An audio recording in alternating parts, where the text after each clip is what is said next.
Good morning. I wish to welcome everyone to the first meeting for 2026 and officially declare the meeting open at 9 a.m. Could I remind everybody that Council's ordinary meetings are open to the public and are also recorded and available for viewing after the meeting to provide access to all community members. Attendees in the gallery may be recorded. I wish to acknowledge the traditional custodians of this land on which we stand, the Gulnay people, and acknowledge my respect for their current and emerging leaders and those in the dreaming, and thank them for their contributions that they have made in building our community. I'd like to welcome Pastor Rob McGarry from Tully Family Church to conduct the opening prayer. Thanks, Over to you, Rob. Thanks, Therese. Welcome to 2026, and pray there's going to be a pretty good year for Tully and the Kasserine Coast. No cyclones too. I'd like to start with a scripture from John chapter 1 and reading from a few verses from that scripture. The true light that gives light to everyone was coming into the world. He was in the world, and though the world was made through him, the world didn't recognize him. He came to that which was his own, which is the Jewish people, but his own did not receive him. The Word became flesh and made his dwelling among us. We have seen his glory, the glory of the one and only Son, who came from the Father, full of grace and truth. One of the things that set Jesus apart from the religious leaders of the day was his approach to people. The religious leaders, who were the Pharisees, Sadducees, they were lawful people, if you like, were judgmental, self-righteous, and harsh. But Jesus came full of grace and truth. This was exemplified when a woman was brought to him who had been caught in adultery. I don't know why the man wasn't brought before them as well. The Pharisees wanted her to be stoned as the Jewish law required. But Jesus said, and here this is where his wisdom came in, let the person who has done no wrong throw the first stone. This brought conviction to each one. And it was interesting that it's the oldest ones who left first. The younger ones probably still thought that they had something to say, but they left too. When everyone had left, he ended up telling the woman, neither do I condemn you, but go your way and sin no more. How much she must have been impacted by his words that saved her life. But at the same time was free to start her life afresh because he brought the truth to her and it made her realise the situation she was in. And I think that the thing I really appreciate about that scripture was everybody was convicted, even the people who'd done no wrong, but he convicted their hearts and they realised that they were wrong as well, which I think is great. What a good thing for us to aim for, to bring what we believe with truth and grace. Doesn't judge our hearers, but gives them the opportunity to see their situation for what it is, because the truth was brought with grace. And for me, that's a big challenge, is how do I bring the truth and it just brings understanding to people but doesn't judge them, but it still brings the truth. In many ways, as a society, we haven't really known how to do that. So we've tended to compromise on the truth because it may offend people, because we don't really know how to bring the truth with grace. But bringing the circumstances to people as Jesus did is really what is needed.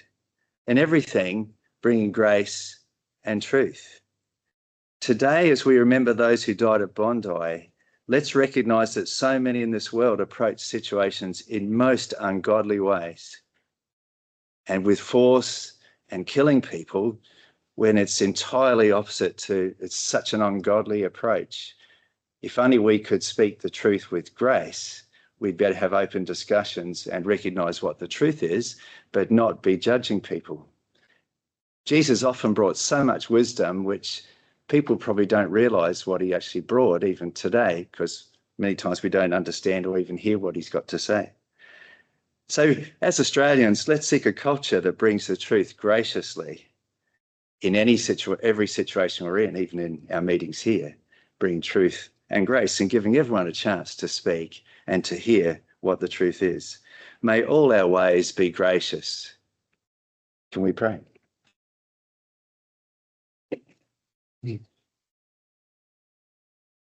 Father, we just thank you that when Jesus came, he spoke so much truth, and it's relevant today to the very situations we're facing. And Lord, today as we remember what happened at Bondi, Lord, we're praying for an Australian culture that is inclusive, that's truthful, that's gracious, that actually gives people an open forum where they're not threatened, but can speak the truth as they see it. And so, Father, Lord, we commit this day to you. Maybe there be grace across this continent, Lord, and truth across this continent that would lead us forward in the best way possible. And I just thank you for the councillors here today as we come together. Just pray that there'll be such openness, such graciousness as we meet. We just pray this in Jesus' name. Amen. Amen. Thank you. Apologies. Are there any apologies that anybody wants to report? Okay. I ask councillors and staff members of the public to please stand and observe a 1-minute silence in memory of the victims of the recent terrorist attack at Bondi Beach. This is a time to reflect, to honour those who lost their lives, to acknowledge those who were injured and traumatised, to stand in solidarity with their families, first responders, and the wider community.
Thank you. Please be seated. Great day. Tomorrow. Move on to our declaration of prescribed conflicts of interest or declarable conflicts of interest. I now invite those present to use this opportunity to make public any prescribed conflicts of interest or declarable conflicts of interest in respect of the items in the agenda. Councillors should use this opportunity to disclose and or comment on other councillors and or staff interests in accordance with the Act and regulations. Do we have any conflicts to declare? Councillor McLeod. Yeah, through the chair, I like to declare that I have a prescribed conflict of interest in relation to items 10.3 CCW 000299 water main renewals Gundi Bend and 10.4 CCW 000360 water main renewal Roma Street. My company, DRM Plumbing FNQ Proprietary Limited, has previously subcontracted services to Far North Plumbing, who is a submitter for this item. And in accordance with section 150 EQ of the Local Government Act 2009, I will leave the meeting room and not participate in this item. Thank you, Councillor McLeod. Does anybody else have any conflicts to declare? Nope. Okay, we'll move on to item 1.1. Confirmation of the minutes from meeting dated 11th of December 2025. Councillor Chadwick moved it. Councillor Littlemore seconded it. Thank you. Favour? Carried. Thank you. Okay, business arising from the previous minutes. Has anybody got any business arising? No business arising? I will move on. Receipt of minutes. Can we have a receipt of minutes from the Asset Management Steering Committee held on the 3rd of December 2025 and the Economic Leadership Committee meeting held 9th of December 2025? Councillor Pervin move it. And Councillor McLeod second that. Those in favour? Thank you. Carried. Okay, we'll move on to 4.1, community grants, and I will invite Miss Rudgens, thank you, to present. Sorry. That's all right.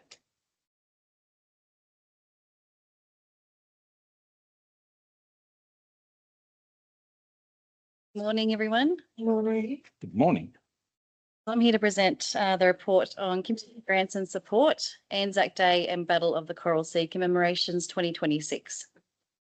Castlereagh Coast Regional Council Community Grants and Support Program provides support for identified community members and local community organisations that endeavour to make positive change and contribute to a vibrant community.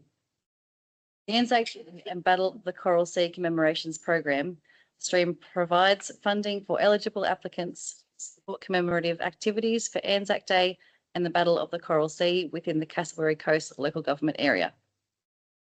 Application for Anzac Day commemorations is only by invitation to RSL sub-branches, eligible organisations within the Castlereagh Coast local government area. Application for the Battle of the Coral Sea commemorations is only by invitation to a community group or organisation that has, by long-standing custom and practice, been delivering the annual commemorations, eligible organisation, or to an RSL sub-branch within the Castlereagh Coast local government area. Applications to round 1 of this funding stream opened on 10th of November 2025 and closed on 19th of December 2025.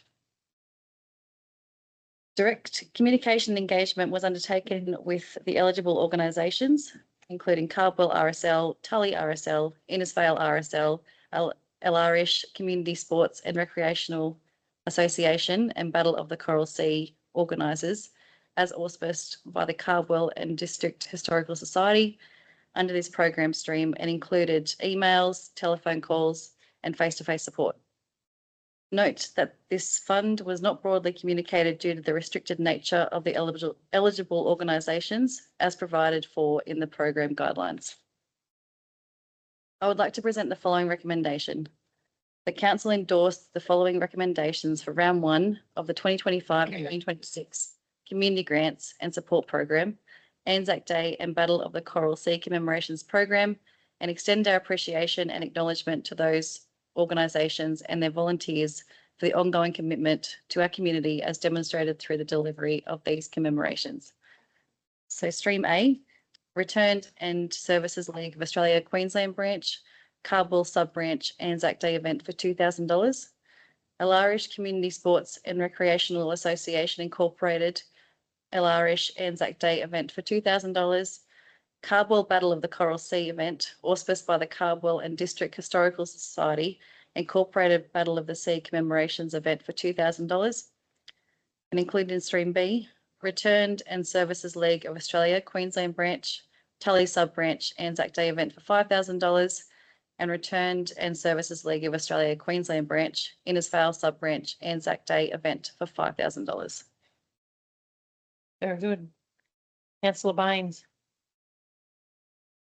Thank you, Madam Mayor. I'm very happy to move the recommendation and add the comment that I thank all the councillors around the table, and I also thank the Castlereagh Coast Regional Council as a whole, as an organisation, for their ongoing support and their undying support of these ongoing efforts into the future. And we see these events celebrated. So it's a wonderful thing. Please, everyone take note of when and where, or when, of course, 25th, but take note of the times. And if you can get to your local events, it would be wonderful to see. And the ratepayers' investment is used very wisely to keep these things operating. So thank you to everyone. Very good. Councillor Littlemore. Better second that, Chair, and endorse the comments. Yes. It's great to see that. Can't preempt the vote, but I would be very surprised if it's not unanimous.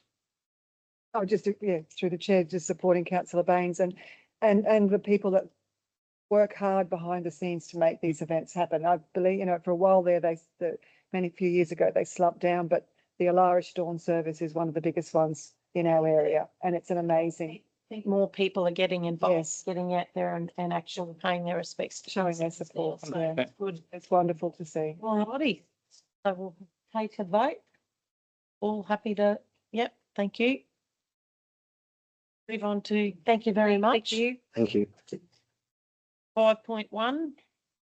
And Mr. Smith will present a financial performance report for December. How are you? Councillors, good, thank you. Morning, Mr. Smith. Morning. So I'm here to present the financial performance report for December 2025. So the Chief Executive Officer is required by Section 204, subsection 2 of the Local Government Regulation 2012 to present the financial report at a meeting of the local government once per month. So some of the highlights of this month up to December, operational revenue year to date was $60.6 million, which is higher than budget by $65,000. Operational expenditure year to date is $64.8 million, which is higher or greater than budget by $589,000. That's mostly related to depreciation. We'll talk about that a little later. And this results in an operational loss year to date of $4.2 million, which is less favourable than budget expectations by $525,000. Capital expenditure, including commitments, represented 51% of the $91.5 million capital budget. And at the end of the month, the cash balance was $58 million, which includes $25 million of fixed term investments. I'll just highlight some of the areas in the operational revenue and expenditure that where the commentary is different from prior months. So sales and recoverable areas were under budget by $406,000. This primarily relates to the timing of the issue of invoices for both RMPC and the Dead Sea Coastal Recovery Works, which hadn't been issued prior to the end of December. In employee expenditure, so those expenses exceed budget by $172,000 or 1% of the budget. Wages and salaries have seen an improvement in the year-to-date variance to budget, reducing by $566,000 since the end of November. This is partly due to the recruitment freeze and the Christmas New Year close down period. And depreciation is over budget by $515,000. As we spoke about last month, one of the contributing factors for this is the capitalisation of the Port Hinchinbrook sewage treatment plant back to March of 2025. And additionally, there were a completion of leased plant items, including loaders, excavators, and a compactor, and that's led to additional depreciation costs in the completion of those leases. They're finalised now, so we don't expect there'll be any further depreciation for those items going forward. We had assumed that those leased items would have been finalised in the prior year.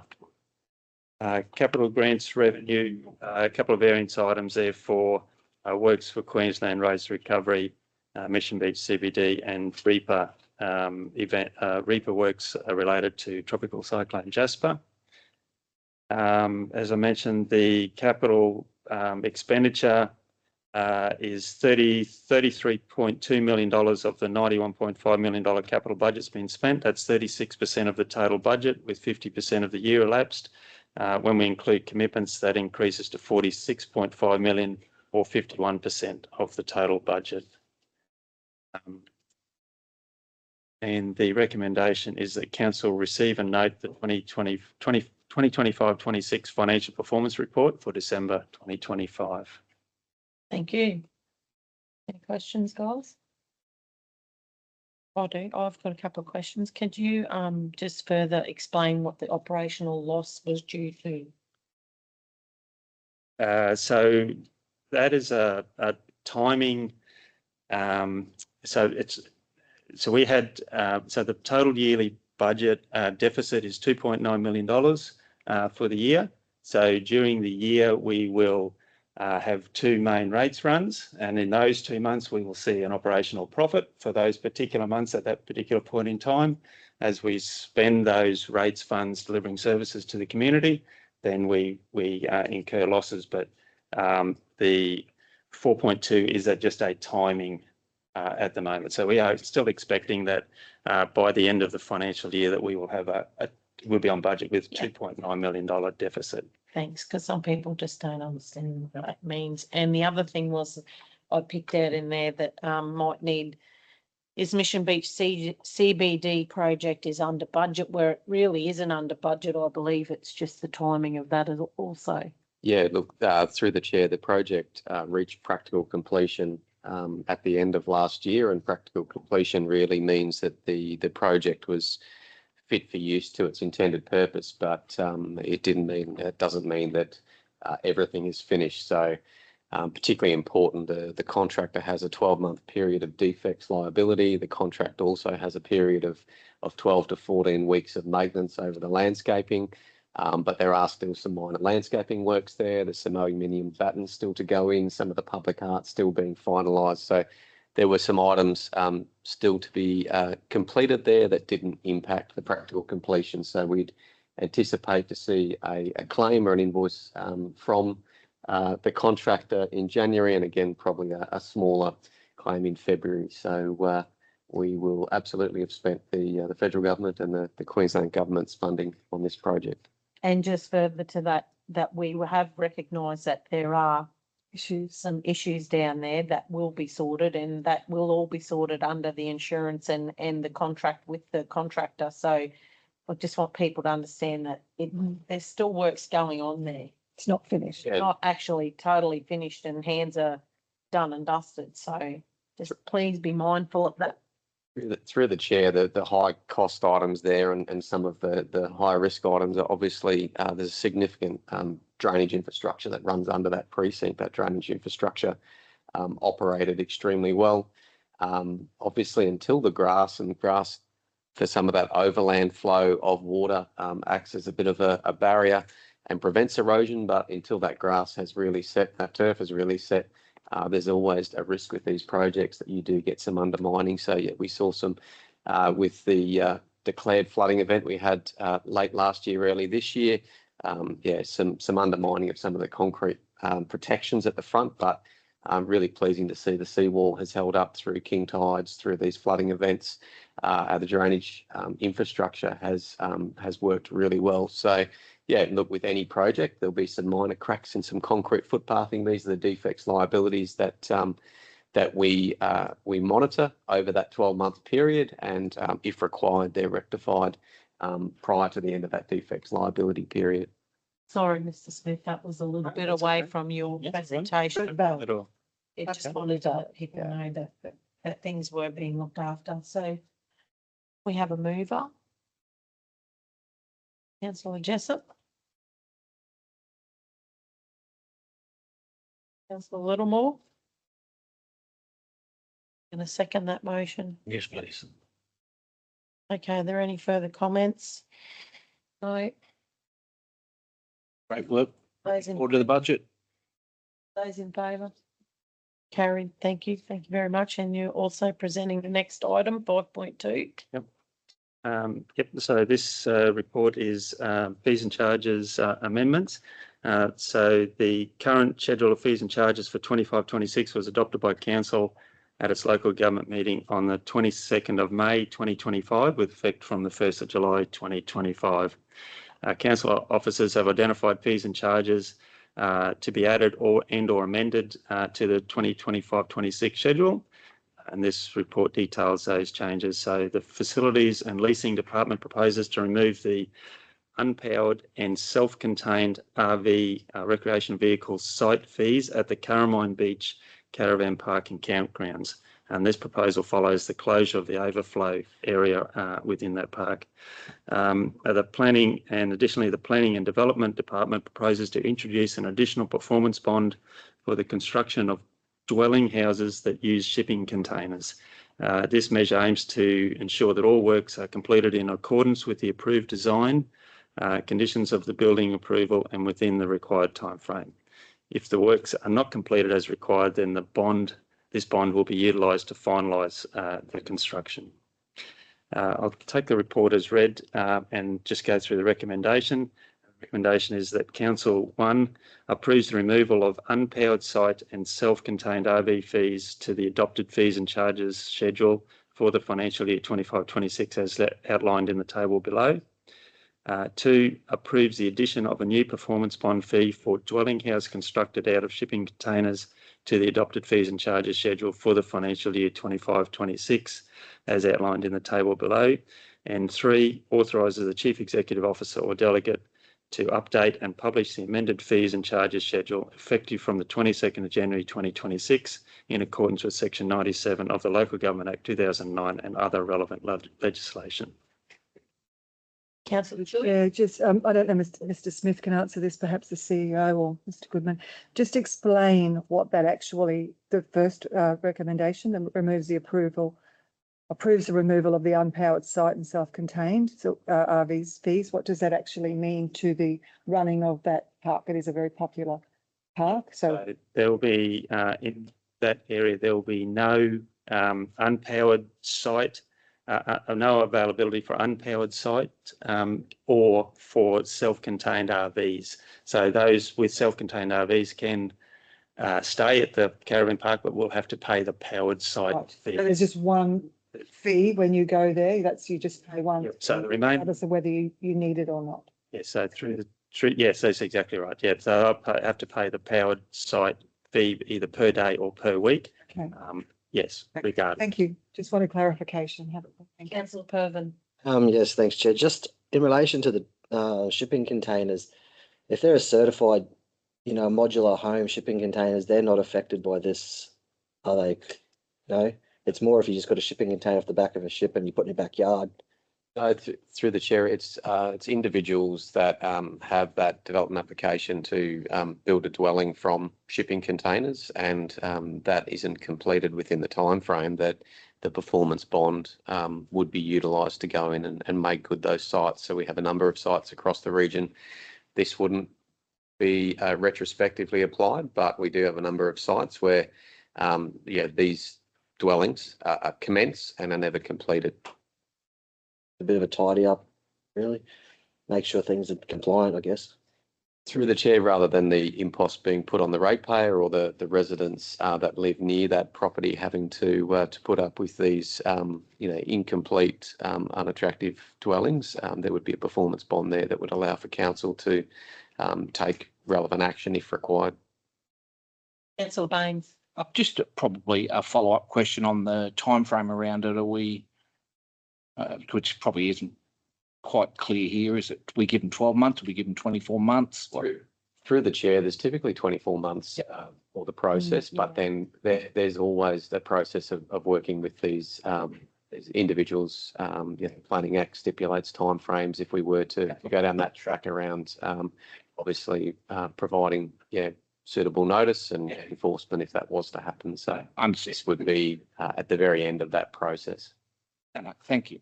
Councillor Littlemore? Chair, can I just be clear? The table that's below the recommendation, those are being removed. So it's like a strike through. Is that correct?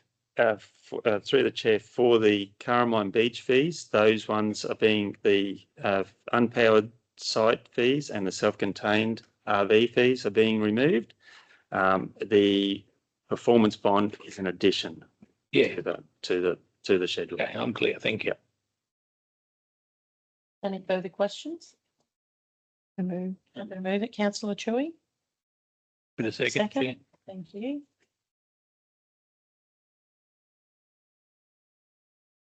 Okay, thank you. Thank you very much. Have a good day. We're going Oh, sorry. to vote on it. Sorry. Jumped the gun. Those in favour? Thank you. Thanks, guys. All in favour. Now you're off the hook. Thank you. See you later. We move on to You 5.3 missed it. policy review, and Ms. Kerr will present. Sorry, guys. Okay. You had to do one. Had to do one, yeah, that's right. Just pick across. Morning, everybody. Morning. And this- Good morning, Ms. Kerr. How are you?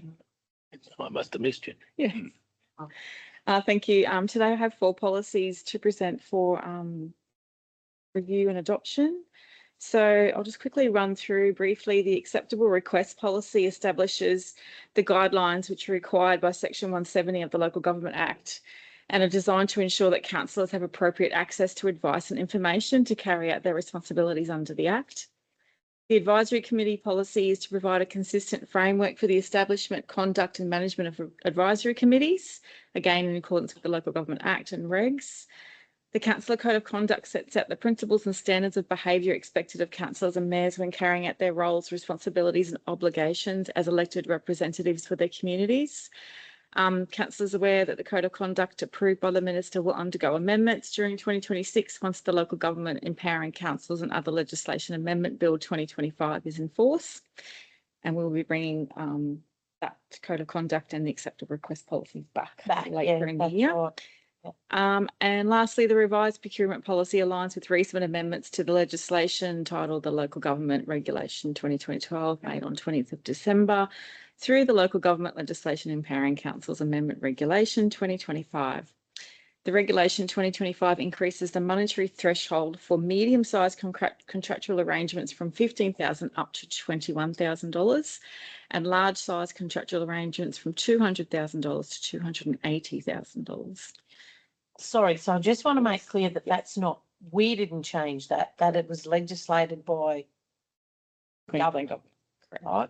Okay, thank you. Through the chair, that legislation from 2012, there has been no increase. So you set a figure, but there's no increase on CPI that reflects, you know, $200,000 bought you a lot more back in 2012 than it does these days. Yeah, thank you. I just wanted to make that clear. Thanks, sorry. Add to the CEO's comment through the chair that the legislation now stipulates a CPI increase to those values Oh, okay. annually as well. Okay, So they will keep up with they'll keep up with the inflation. times. Yep, very good. So the recommendation is that council adopt the following policies: acceptable request policy and guideline, advisory committee policy, councillor code of conduct and procurement policy. Councillor Chewy? Thank you, through the chair. Just a question regarding the advisory committee policy, and this is not a reflection on any of our current committees, but is there a code of conduct that that members of those advisory committees must comply to? Through the chair, so our employee code of conduct extends to volunteers, and we would expect that members of advisory committees are volunteers under Okay. our code of conduct. Thank you. Just seeking clarifications. Usually come in their MOU. The terms of reference, Yes, In terms of memory refers to. just thought I'd ask the question. Yeah, thank you. Happy to move as well. Thank you. Okay, thank you. Better second that, Chair. Thank you, councillor Littlemore. Everybody else is asleep today. Those in favour? Seems like that. Thank you. Thank you. Thank you very much. Thank you. Move on to 5.4, Lucky we're here, eh, Trudy? operational good. plan, and CEO Mr. Gruffin will present. Thank you, Chair. Through you, Council's integrated corporate plan in 25-2030 outlines Council's long-term vision, strategic priorities and objectives as set out in the services, initiatives and key projects to be delivered over the next 5 years. So to support the corporate plan, Council adopted a future strategic planning framework, which was a robust and integrated approach designed to strengthen community engagement, transparency and accountability. So we are required annually to adopt an operational plan, and that operational plan outlines how Council will put into action the priorities identified in the corporate plan over the year ahead. By bringing these initiatives together in a single document, Council can clearly communicate to both the community and staff the key areas of focus for the year. So we have presented today just the mid-year or the second quarter report on our operational plan. It highlights progress against the initiatives that are set out in that operational plan. There are a few highlights from the last quarter.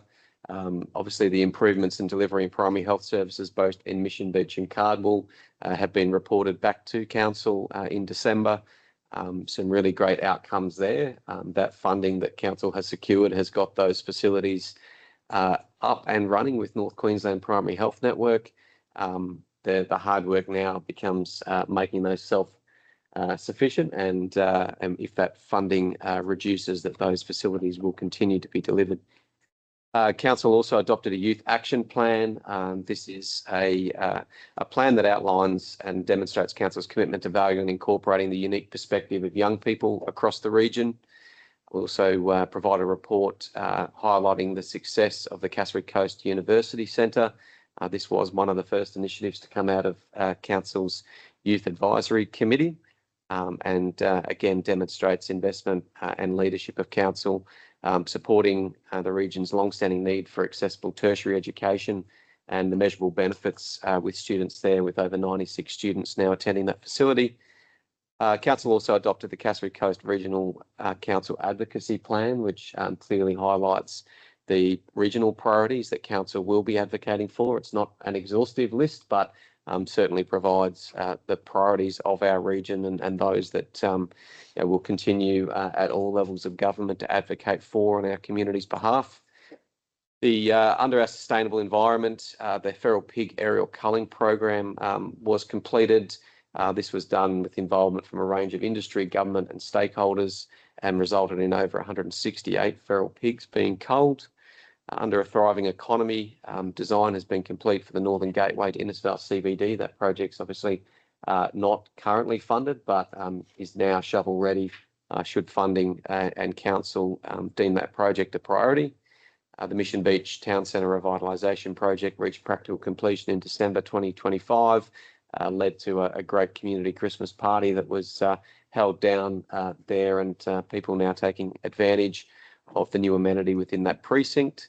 And also a funding application has been submitted for stage 3 of the Cardwell Tropical Mountain Bike Trail project. So that is to progress that project through to a detailed design, undertake heritage and environmental studies to ensure that, again, there's a project there that council could consider in the future, whether that's of economic benefit for the community of Cardwell and ties in with the recent state announcement of the provisional priority development area down there in Port Hinchinbrook. There are a couple of items there that we will be looking to amend as part of this report, and those are looking at Initiative 22, and that was to install iconic park entry signage at Banyan Park. So we have been talking to council about that project. The intent is to the project be deferred until the next major stage of the Banyan Park development. So to make sure that the location of that signage is complementary to the future design of Banyan Park. So we're requesting that item be removed from the operational plan. Initiative 24 seek funding for the staged upgrade of Bowen Street, Cardwell. I know the mayor and officers, councillors have walked the streets there to get a better picture of what the community want. What we have previously had in design is a $6 to $7 million upgrade of Bowen Street in Cardwell. Unfortunately, due to the nature and classification of that street, we've been unable to identify a suitable source of grant funding to fund the larger project. Following that consultation, the team's currently just putting together some design considerations for a scaled back project that better meets the desires and the needs of the community, and will provide an opportunity for council potentially to absolutely consider funding of that project moving forward. So we're just requesting that be amended to be delivered in Q4, just to take advantage of the consultation, the revision of the design, and then some future consultation once the design is finished. The final item seeking a request to amend is the regional flood model suite. So council's currently out to contract or out to tender for a suitable consultant to support that project. Obviously, we've incorporated into that project some of the empirical data that was seen during the February flooding event. Again, we are now looking at some of the data from particularly those locations like Flying Fish Point and around Marillion, particularly Castor Park, Castor Street and Mill Street, with that future flood modelling that's obviously still taking into account those other localities that have been impacted through Jasper and through that February flooding event in 2025. Sorry, Councillor. Oh, sorry, and it was a question with your indulgence, Chair, that I was going to ask afterwards. So but while you're talking about item 52 and the stormwater management, and I know this is an existing ops plan, but I think you just mentioned Flying Fish Point, some of the other areas that were affected just recently. Is that a matter of we need to update it in our ops plan as it stands, or it's come forward as a priority naturally because of the event? So item 52? Yeah. Look, some of those items, if you're talking specifically about Flying Fish Point there, obviously that drainage network there was opened up to relinquish the pressure on those pipes and those outlets, which were throttling water back because they were at capacity. So yeah, some of those items will be dealt with either through CDO works, emergent works, or REAPA funding. But finding more resilient solutions, and again, council are talking to QRA at the moment about what opportunities there are for betterment. So typically with DRFA and REAPA works, we put back to modern engineering standards. This current state government have been very focused on funding of betterment, and those opportunities for betterment are those that provide greater resilience for some of those communities. So Thank you. absolutely a focus. No, thank you. And may I just add that I spent some time out at Flying Fish Point CWA Hall with our recovery team. They did outstanding work. We had some state government reps there. They're not in the room, but I'd please acknowledge the work that they did helping the community out there. And I have stepped off subject. Do apologise. Have, but that's okay, because further to that, Andrew and I did go out there directly after the event, and we saw firsthand what was happening there. So we have reinstated some short-term measures to try and mitigate that should there be some more rain or an event. So we just sort of want to give them a little bit of a surety in the short term, but that's not the long-term solution. No. So thank you. Sorry. So, and through the chair, item initiative 51, that flood modelling suite will really, reaffirm, where those troubled areas are, and provide an opportunity as we move forward to look at, like I said, any of those resilience opportunities. Councillor Purban. Yeah, just on that flood modelling one. So basically, we're currently at the tender or part to do this flood study, aren't we? Yeah, I would just have to look to David whether that's closed. The tender may have closed and being under evaluation at the moment. It might close today. And just with that, like there has been some angst in the community, residents asking. Council hasn't changed our flood modelling plans at all, have we? Not since 2014-15 was the last flood study that was undertaken. Through the chair, I think 2014 data is the data that we have as an overlay at the moment. Like I said, a lot of the issues we've had recently haven't been riverine flooding, and I think that separation that the flood modelling typically looks at the impacts of riverine flooding. Particularly the February event in 2025, and this most recent event that was around TC Koji, and the event that came before that, has been localised stormwater issues. So they are just intense events where the local stormwater is being is at capacity. So absolutely, they haven't changed, but those models, once this body of work is done, will be updated as an overlay, and we'll take into account some of the things that we have seen, particularly TC Jasper.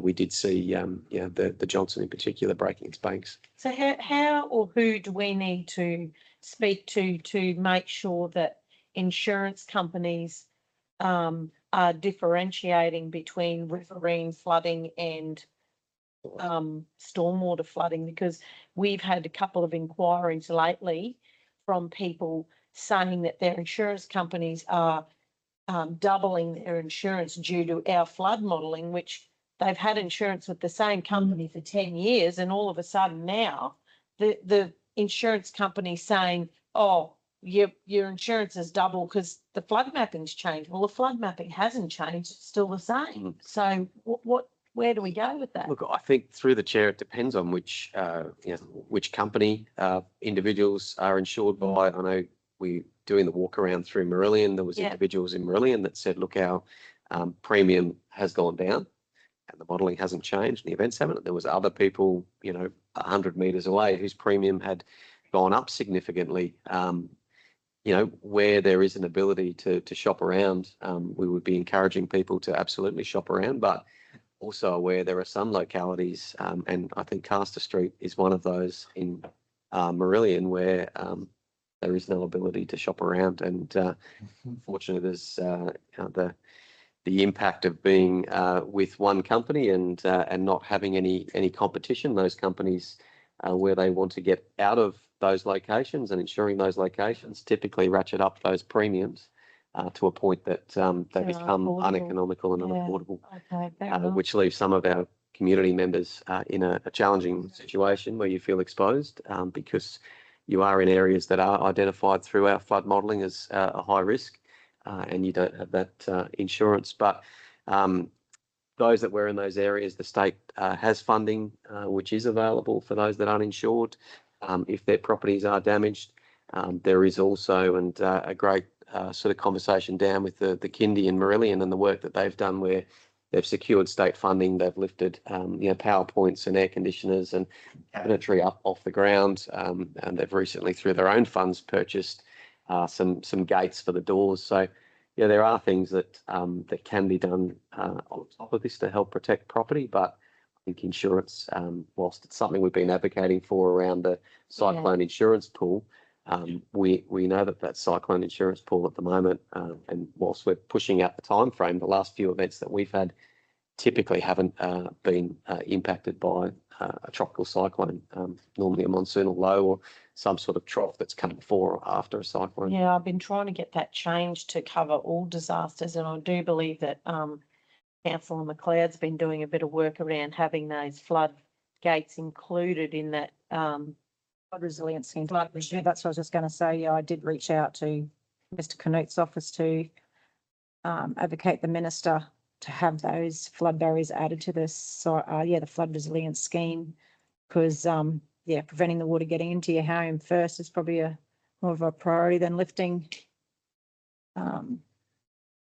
So we'll continue on those roads to try and get those things added or changed. So Through the chair, just on the resilience, the other thing that came up walking around was the awareness around individuals' septic systems and trenches. And when they do reach capacity, there are actually ways to retrofit your bathrooms to prevent that water coming up. So there would be nothing worse than blocking off and securing the outside of your property only to have that septic water come up. So encourage individuals to look at all opportunities to retrofit to provide a bit more resilience to those properties. any further comments? Councillor Baines? Well, there's probably some work we can do in the future around, I mean, some of these flood gate facilities are can be classed as essential public assets and do help us in those when we're moving forward in some of those plans. But some of them that may be owned by other organisations have probably not had a maintenance schedule or a maintaining piece to bring them forward. So it's a difficult thing to get that bit replaced and then have the upkeep. But it's just another complexity of the discussion point and the lobbying. But I will say the ways we can get around this, and having an operational plan and the lobbying stuff is great work. So. I've got sorry, we had a query the other day about how we said what a great job that the PHN had done with the Harbour Medical Centre and the Mission Beach Medical Centre. I just wanted to point out the fact that our involvement was only to do with securing the building and having space there. Okay. Our involvement is Not our operational. council's involvement is not employing doctors or Operating there was the a business. comment there and I said, well, you would have to really speak to the person that's in charge of the facility as that's out of council realm. So I just wanted to make clear that our part we've done our bit and it has to be carried on by the entity that's running it now and not council. The other thing I just wanted to ask was what can we expect to see by Q4 for Bowen Street? And what will the next step be moving forward? Because I know that Dave and I went down and door knocked down there. So we did actually consult the people that actually live there. And that was part of making up what's going to be in the what did you say? There was going to be some detailed design or something done. So is that the next step or? Absolutely. I mean, through the chair, the previous design was, dual carriageway, 2 lanes. There were sumps in there to try and remove some of the surface water. And, you would probably understand better than I do with those conversations with the residents there, but there certainly was an appetite just to see, we need to work out the way that the directions work best, but potentially just a single lane that doesn't have potholes, that's a clean surface, that's raised out of the any stormwater that may sit in the table drains, was something that residents seemed to have as a priority. We said, it is used by school buses at times, it is used by trucks to turn around, but the requirement for a pavement that can accommodate that in both directions, due to the nature and location of the street, didn't seem to be a high priority. So the detailed design will be done to reflect that, and then obviously go back to the community just to make sure that what is being proposed. As you've said, I mean, there's some broader stakeholders that use that road, but those that are of most importance are those that live on that road and Yeah. access that road daily. Okay, thank you.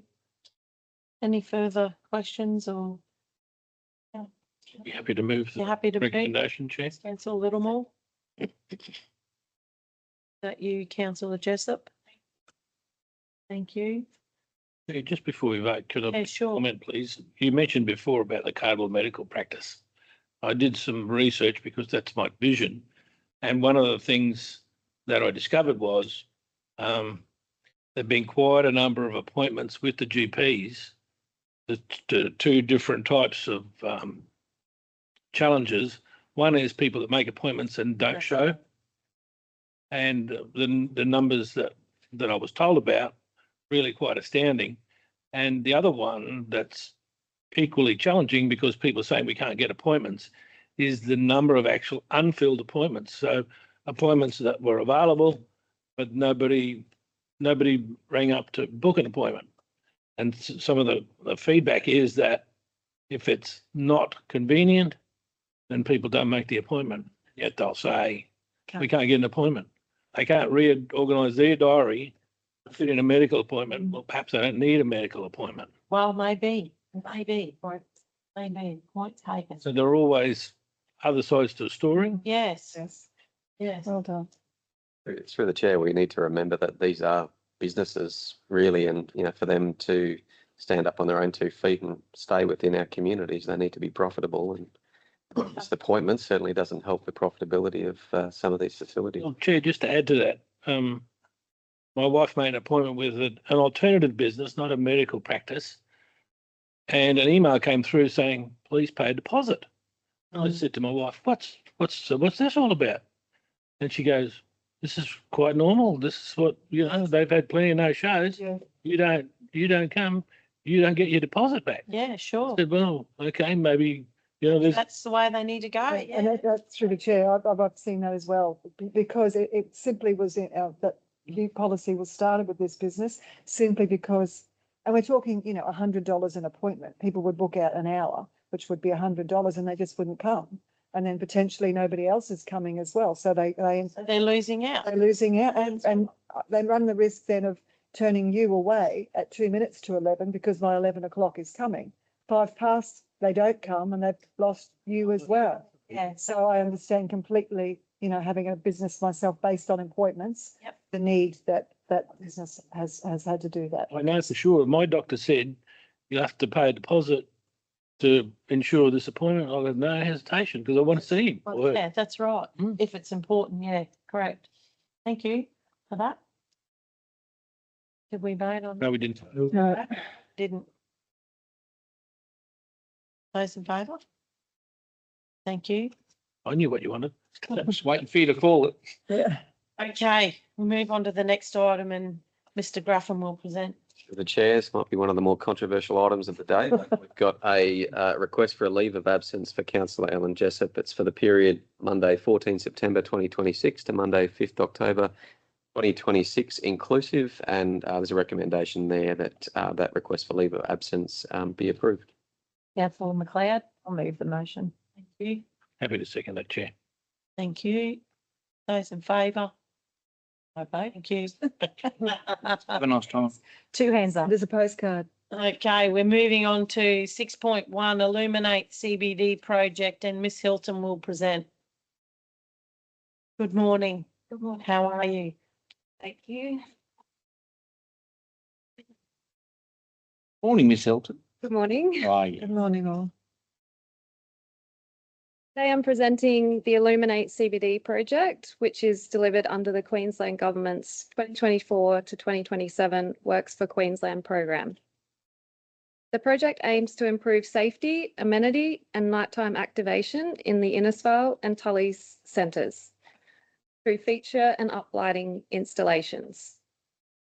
Following consultation and tree health assessments, Council has refined the scope, selecting fairy lighting and uplighting treatments that balance visual impact, durability, cost effectiveness, and long-term sustainability with appropriate vegetation management. The project is fully funded through the Works for Queensland grant with no impact on Council's operating result. Once completed, the lighting assets will be capitalised and depreciated according to Council policy. Funding was initially assigned to the Port Hinchinbrook Concept Design Project, which will now be delivered through the Queensland Government Provisional Priority Development Area Initiative. As a result, Council will reallocate the unspent Works for Queensland funding to the Illuminate CBD project. The works will generate local employment during procurement and installation, supporting Council's strategic objectives for sustainable infrastructure, community wellbeing, and a thriving local economy that supports local businesses. As part of the tender process, pricing for festoon lighting along Edith Street was obtained. However, further investigation and consultation is needed. Any future implementation would be subject to separate Council approval and budget considerations.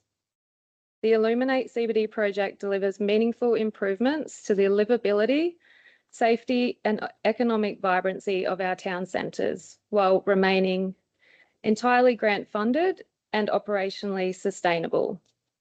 I present the recommendation as written in the report that Council 1, endorse proceeding with the Illuminate CBD project with the following scope of works. Anzac Park Innisfail, uplighting to 1 large tree. Fitzgerald Esplanade Innisfail, uplighting to 3 trees. Banyan Park Tully, fairy lighting to 1 large tree and uplighting to 3 large trees.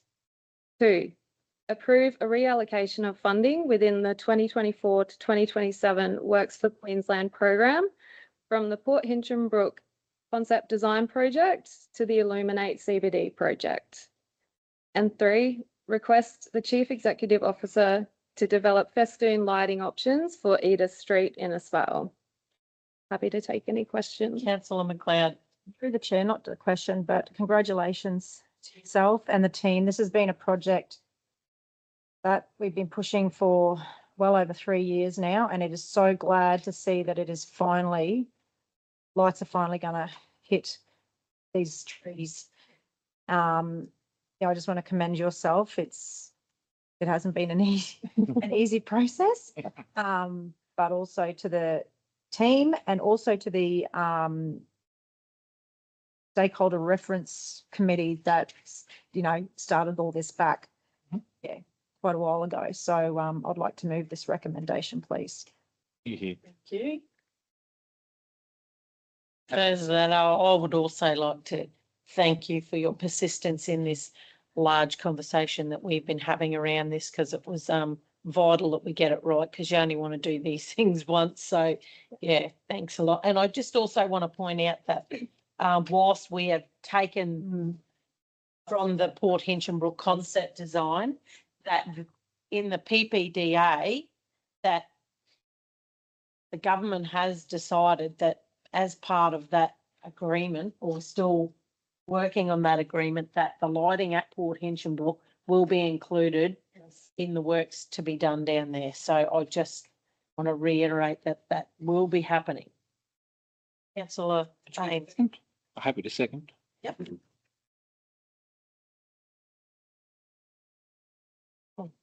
Any further comments? Councillor Jessup. Yeah, I'd just like to say, well, congratulations as well, because the effort that went into this, trying to keep it at the budget whilst maintaining the aesthetics that we're after, I think we've sort of come up with that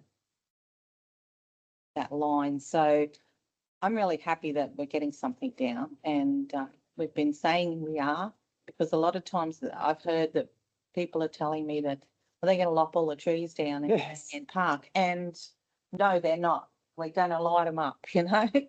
So getting this right was a big step. So thank you to everyone involved.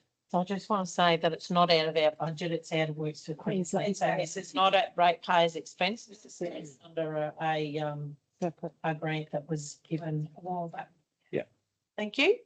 Okay, so those in favour? Carried. Thank you very much, and thank you. Thank Have a you. great day. Seeks me through the chair, don't need to be excused. Sure. Want me to pull up for a moment?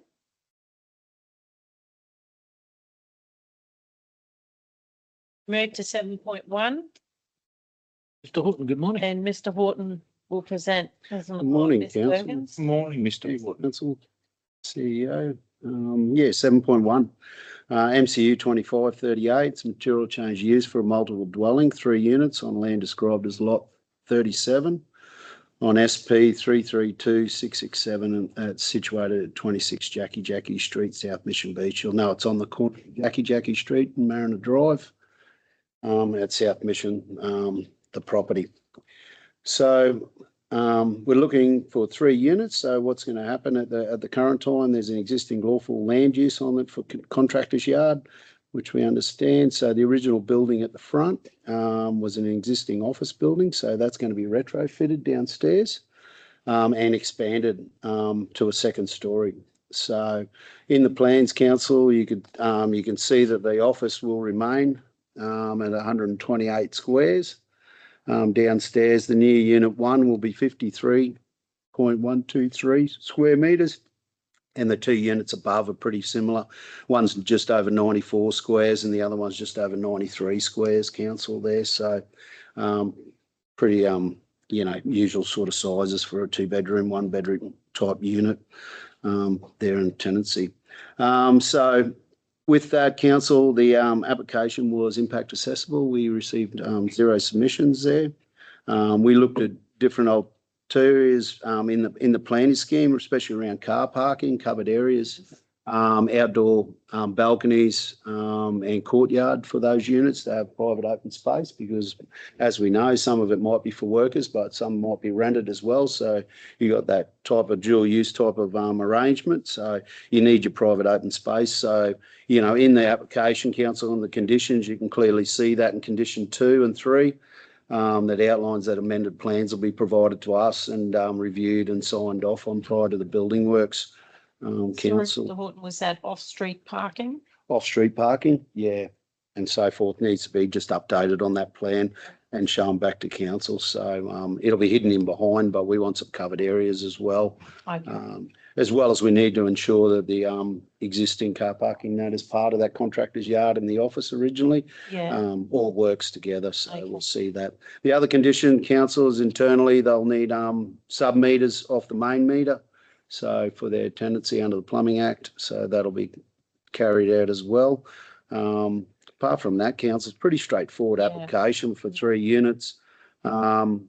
As we know, we're in time for housing need, and I suppose if contractors can have their own accommodation as well for their own workers, they're not taking up other accommodation that can be considered for families, also providing for people from outside the area as well to stay there. So council recommendation is to approve it subject to those conditions I spoke about. I'm happy to answer any further questions.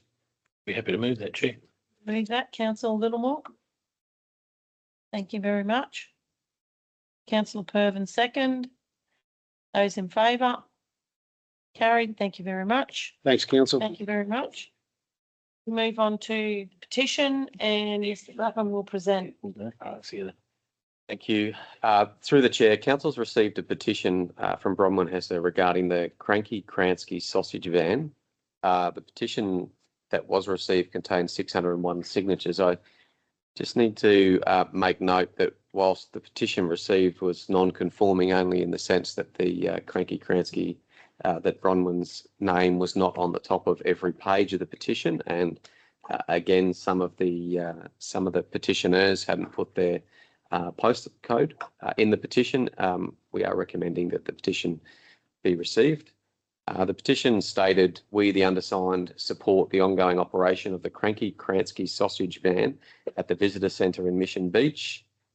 And just for some background, 26 June 2025 at the local government meeting, Council resolved as follows: that Council approve the attached stationary and mobile roadside vending guideline, permit stationary vending to occur where a licence to occupy is executed for use at the following sites: Colleen McLaughlin Park, Cardwell; Tully Showgrounds, Tully; Hadrell Park, Innisfail. So licence to occupiers have been entered into with the relevant permit holders at those localities, but noting the council resolution at 26 June 2025 did not include and did not allow for stationary vending to occur even with a licence to occupy at the Mission Beach Visitor Centre. So further to that, in that resolution, we were to advise existing stationary vending holders of changes to their permits and amend the fees and charges. So the Cranky Kransky was advised in writing on the 26th of June, following that, of the amended guidelines, and that the permit for the existing location would be terminated when the Mission Beach revitalisation works had finished. Correspondence had been received from the Cranky Kransky van 1 July and 8 September, seeking support to continue operating from the current location. Council staff had provided responses dated 24th of July and 10th of October, upholding Council's June 2025 resolution. The Cranky Kransky does hold a mobile food licence, and they will continue to hold a mobile food licence to prepare and sell food from the van. The licence continues to allow the Cranky Kransky to operate at places like markets across our region, any events, and specifically on private property where permitted under the town plan. So there are a number of mobile food licence holders that operate out of. There's one that operates out of a garden centre. There's others that operate out of caravan parks. There are opportunities outside of public open space and council controlled land to operate under those mobile food licences. That being said, there's a recommendation there that Council 1 receive the petition titled Cranky Kransky Sausage Van, and as officers are bound by Council's local laws and resolutions, the other recommendation there is that authorise the Chief Executive Officer to provide a formal response to receive the petition and confirm that conducting a stationary vending business on council land at the Visitor Centre is in direct conflict with Council's stationary and mobile roadside vending guideline and Council's local law number 4, Local Government Controlled Areas and Roads 2022, and therefore the operation of the food van is to cease at the expiry of the existing temporary approval being 31 January 2026. I just need to highlight the mobile roadside vending guidelines do state that Council won't support these operations within 400 metres where we have bricks and mortar operations. Council, and with the support of the state and federal government, has just invested over $23 million into the Mission Beach CBD revitalisation project. That CBD now is a 30-kilometre shared space, has compliant access to all properties, but there are also a number of vacant premises which have historically had food premises operating out of them. So I guess the reason for those guidelines stating that 400 metres is not to put competition for those property owners or businesses that are operating and paying rates in bricks and mortar operations across there. There is a recommendation for council to consider there, Mayor. Very good. Councillor Pervin. Just in saying that in your statement just then, so the 400 metre mark, if that was on private property, that doesn't take any effect at all? Roadside vending guidelines through the chair are where you're, roadside on council controlled land. So any agreement, as long as it meets with our planning team sitting at the back, looking at me, giving me a death stare, saying, as long as it complies with the planning requirements, is suitable. So, like I said, there's some ancillary uses.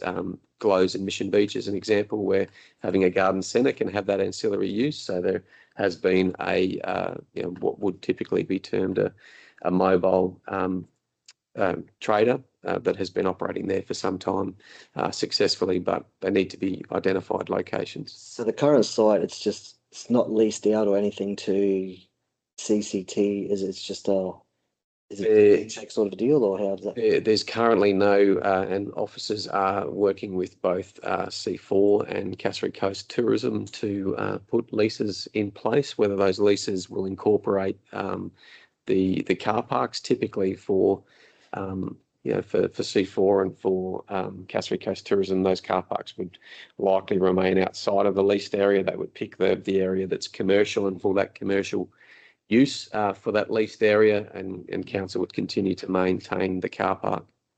So the car park would be part of the park next door, not the actual buildings to the right. To the chair, that's correct. But should a lease be implemented and with the consent of council, Cassowary Coast Tourism could, If they want to take provide it on. board some sort of fixed food service out of that facility. Really, to say yes to this, you'd have to amend the guidelines of the roadside vending policy. Through the chair and the local law. So we have a amending local law policy that sets out the process for amending a local law, and the local law would need to be amended to allow for it. At the moment, stationary vending is only under that local law allowed at Colleen McLaughlin Park, where we have 2 licenses to occupy down there. The Tully Showgrounds, which is just on that, over that 400 metres away from the CBD, where we have a license to occupy, and then Hedrell Park, where there's currently a license to occupy at Hedrell Park as well. So whilst we're not permitting for them to extend this temporary license that was for this area, they can still trade. We're not stopping them from trading at all. Absolutely not. Yeah, They just need to move to a spot where trading is allowed to be done. Through the chair, Cranky Kransky will continue to hold their mobile food licence.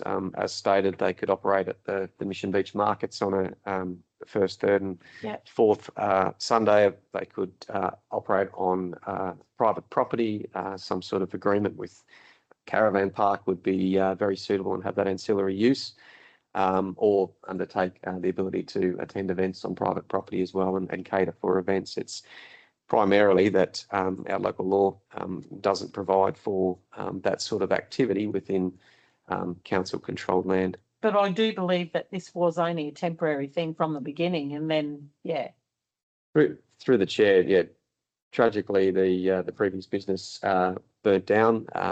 There was a process of rebuilding. Council has worked with the owners of that land. We made significant amendments to the design of the Mission Beach Town Centre, where we deleted garden beds, extended what was the current concrete deck, and included some bespoke balustrading where beach life currently is, and Mermaid, with the intent that eventually the Cranky Kransky or something else would move back in there, obviously for commercial reasons. That's moved in a different direction, but certainly council has been working with the owners of that property to try and provide a suitable amenity to operate any facility out of that location. Thank you. Councillor Jessup? Look, I'm happy to move on the recommendation. I think that while they have quite a substantial petition, I think that given the rules and regulations that we have to abide by, I think there's only really one answer that we can give. Thank you. Happy to second that, Chair. Thank you, councillor.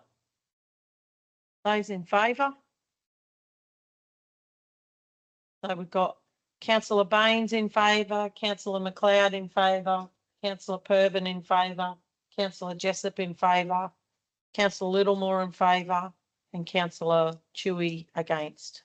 Thank you, through the chair. Just, if I may, just say a few words. Just appreciate the work that the local law officers and our team have done. You know, the Cranksey van is part of Mission Beach community, whether that be as it ought be or not.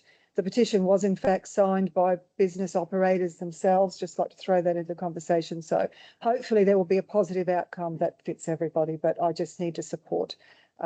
Yeah, thank you very much. Yeah, sure. I hope there's definitely opportunities for them that I know of. So, yeah. Thank you. Thank you. And just before you vote, Chair, I think the important thing is that council is determined to work with the operators to come up with a solution that everybody can live with. Absolutely. Yep. Thank you. So that was half and one. Yep, got that. Thank you. General business, guys. Need to have a time out or you? Yeah, would you like to take 5 minutes? We're Done. going. Okay. Okay, thank you. Any general business? Councillor Jessup. Yes, I was wondering if I remember to come up, a little bit of background on, the Kroger Causeway that we've had some structural problems there. So I was just wondering if you can give me an update, Goodman.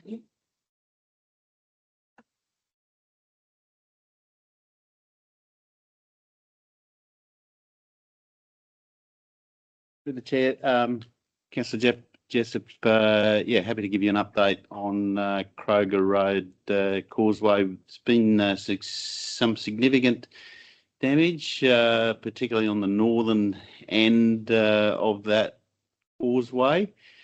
We did have preliminary approval on the Queensland Reconstruction Authority to repair the section of the causeway that ended up about 20 or 30 metres downstream. However, we've been back to the QRA. We don't believe that that's an appropriate scope that has been approved, and we have submitted and seeking approval for a reconstruction of the entire causeway. We believe repairing just that end is not going to be a sustainable solution there. So we are waiting for the approval of that funding that was submitted mid last year to the Queensland Reconstruction Authority. It is not yet gone through their process. We are dealing with those issues on nearly all of our submissions for the early 2025 event. But that is our intent. In the meantime, we continue to manage the causeway. There was it does take some additional work to do to manage that. It's obviously it can be those rocks that we've placed in there can be exposed on any minor flood event, and we do need to go out and maintain that more regularly as we manage that, hopefully until we can get approval to do the complete works. Is sorry, through the chair. Is there any sort of interim river works getting carried out for the short term or the long term? Like, is the River Trust involved in any works that's happening, or? Through the chair, not as yet. Although we have raised in a very preliminary way with officers, internal council officers who work with the River Trust, the possibility of some works around 100 metres upstream. We don't have any hard data, but anecdotally, it would have the stream splits in two, about 100 metres upstream of the this causeway, and then it flows under bridge on the southern side and over the causeway on the northern side. And anecdotally, it does appear that there's more of the water is travelling over the causeway than under the bridge on low flow events. There has in the past been some works to move some rocks around in the stream to push more of that water down to the bridge, to the southern flow path, rather than going over the causeway. And we are having some discussions about whether or not that could happen again. But it's too early to provide any advice on that at this stage. It's outside of the extent of normal maintenance that we can carry out within a road reserve. Also, now the bridge has some work done to it, the actual bridge, not the causeway. And it's now been classed as 15 tonne from 25 tonne. If you're going to reconstruct a new causeway, not if, but when you reconstruct a new causeway, machinery won't be a problem with a 15 tonne bridge? It presents some problems. We can, and we haven't worked through all of that completely, but there are options for very temporary strengthening works, propping up girders under a bridge.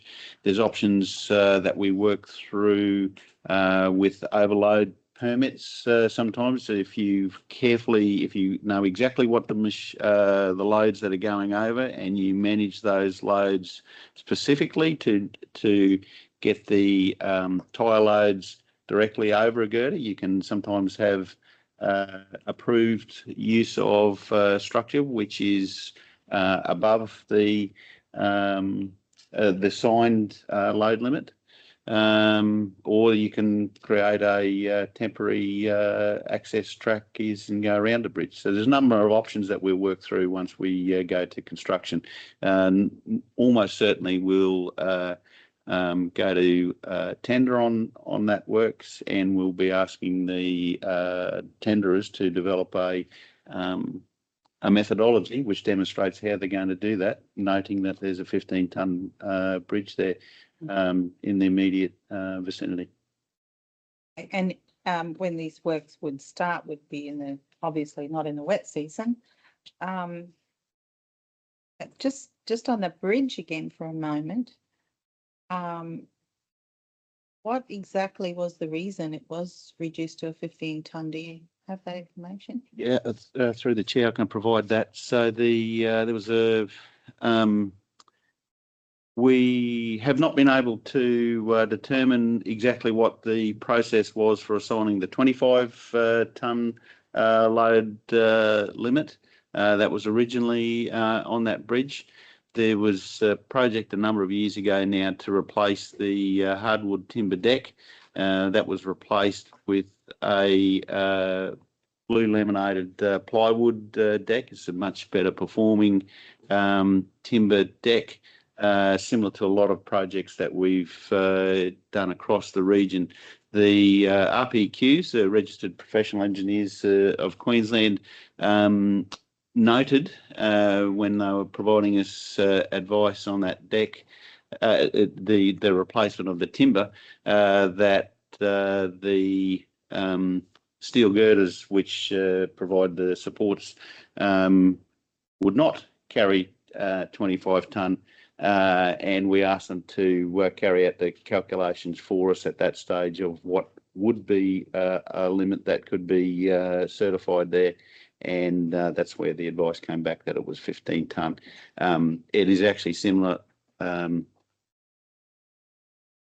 should be able to quote to you the others, but it is consistent with other bridges of the same size steel girders that we have elsewhere in the.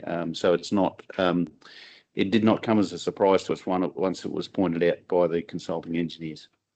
So is it the RPQ that signs off on all the works that are being done, or who? Yes. Yes. Yeah.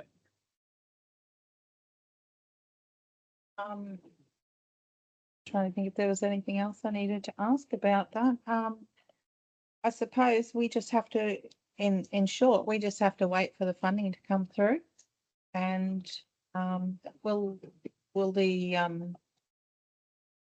residents of that area be notified, or are they in consultation, or? Through the chair. Yes, we would be certainly notifying there will be disruptions to access during construction. That's the other thing that the successful tenderer will need to demonstrate in their methodology is how they're going to manage access for residents through that construction period. That will also be difficult and will have an impact to the residents there. Yes, we will definitely be letting the residents know about when and what is planned to be undertaken. Thank you, Mr. Whitman. Pretty sure I've covered most of his questions, most of everybody's questions that live out that way. Another one we were looking at was Kooyar. It's been done, has it not? We've had some work done there in December. Kooyar is the one just to the west of Yes. Kroger Road. There's a couple of different projects with different amounts, different allocations of funding to different entities associated with Kooyar Bridge. But I was just wondering if there was any more works, because I know there was some done in December. And I was just wondering if that was like a preliminary thing, or if it was. Through the chair, I'll have to get some advice on that and get back to you to make sure I'm giving you the correct advice rather than giving you what I'm pretty sure is right. I'd rather make sure I'm giving you the 100% correct advice. That's okay.